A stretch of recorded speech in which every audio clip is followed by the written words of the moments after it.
So, hey everybody, how are you? Last week in April, loving it, but can't wait for May. As you can see, I have my gorgeous bouquet that Branson and I picked. Just love those tulips. Anyway, so hope you all are doing well. As you know, I like reading, I like books, I like thinking about things and talking, and there's one type of book that I have to say I've never really been interested in reading. And it's hard to say this without sounding callous, but the kind of book that I have just not really picked up a lot is cancer memoirs, or really any book about death or dying. It's not that I want to avoid the uncomfortable reality of the shortness of life and my own mortality. It's just that I don't find focusing on the end of life in the way, particularly edifying. One time I can remember where I heard someone say that there's no such thing as dying. You're either alive or you're dead. And I kind of like that attitude. I'm in the business of being alive. Of course, if I ever got, a terminal diagnosis, or someone near and dear to me did, I know I'd change my tune. But I still don't think that I'd like to spend more time thinking about it than I absolutely had to. Just seems just morbid. We did have a scare last October when my brother had a brain tumor, and I know you kind of supported me and my family on that journey. Now Gavin is doing well, sigh of relief, but of course not everybody has that kind of joyful or hopeful news. Another thing that I don't spend much time thinking about is what comes after death. Of course, as Christians, we know and believe in the promise of eternal life, but we don't really know exactly what it will be like, and it really doesn't seem very profitable to be spending time speculating. It's meant to be a mystery, and we should be ready at all times in the sense of having our lives in order, but that's done best by cheerfully approaching each day and seeing what we can do to make the lives of other people around us better, not mournfully or otherwise contemplating what's beyond the veil. So that's kind of like the setup, and that's how I think most of the time.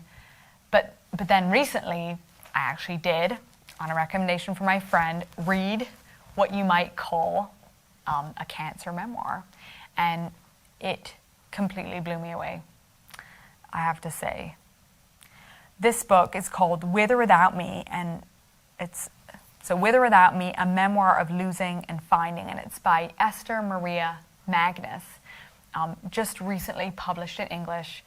She's German, but it's more than a recounting of what it was like to see her father, who she loved deeply, wasting away from cancer when she was a teenager. It's a book about how she completely lost faith in God when her father died, and then how over time she began to believe in God again. And it's not at all a tidy narrative, and in places it's actually pretty shocking. And what makes it shocking or startling in a good way is that it shows up how superficial belief in God, or lack of belief, atheism or whatever, can so often be. So when Esther rejects God, she has to find out why she still suffers from love. Where does love come from, and why do we hurt when the object of our love is no longer there? And she writes that not believing in God almost drove her insane. And then she slowly discovers in the difficult years after the death of her father that God is so much greater and more terrible than our tiny conceptions of him. And as I was reading, though, I had to think that it's those of us who say we believe in God who really actually need to take pause and think on this. So often Christians will try to co-opt God to fit their worldview, making him out to be, a social justice activist or a supporter of the free American way, what have you. And then they'll have, their favorite Bible passages at the ready to defend their conception of God and to show everyone else, he's on my side. Really easy to do. When we do that, we make God out to be not great at all, but small like us. but he's not. And it's often in times of suffering that we come to understand we're dealing with much greater and more shaking realities than we might be comfortable with. And that's where Esther's book really delivers strongest, because she's able to hold two things in front of your eyes at once. A very honest, unspiritual account of human beings suffering loss. And like, there's this one example where she writes about getting totally drunk by herself in the woods on the night before Easter Sunday, the year after her father died, and being in the celebratory church service the next day, wasted in what I can only describe as tragicomic. But then also a deep reckoning with the fact that a world without God is also a world totally without meaning. So there's a part in St. Augustine's Confessions where Augustine's recounting, he's recounting the sins of his youth, and he addresses God, who allowed him to wander further and further from him. I'll just read this one part.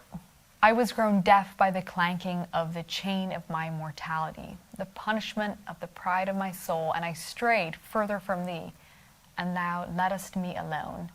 And I was tossed about and wasted and dissipated, and I boiled over in my fornications, and thou heldest thy peace. O thou, my tardy joy. So there are times in life where we have to wander alone and desperate because God isn't there with an answer. So sometimes it seems like your prayers aren't heard, God doesn't show up, he's tardy. The way Esther is able to relate this experience of aloneness in her loss and what it took to find her way back to a relationship with God, where she was able to talk to him again, is one of the most honest and beautiful things that I've ever read.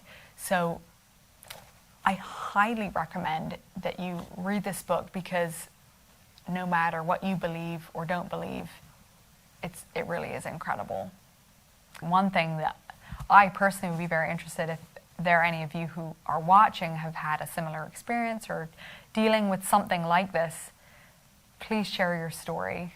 I'd love to hear it. Would love to respond, and thinking of you.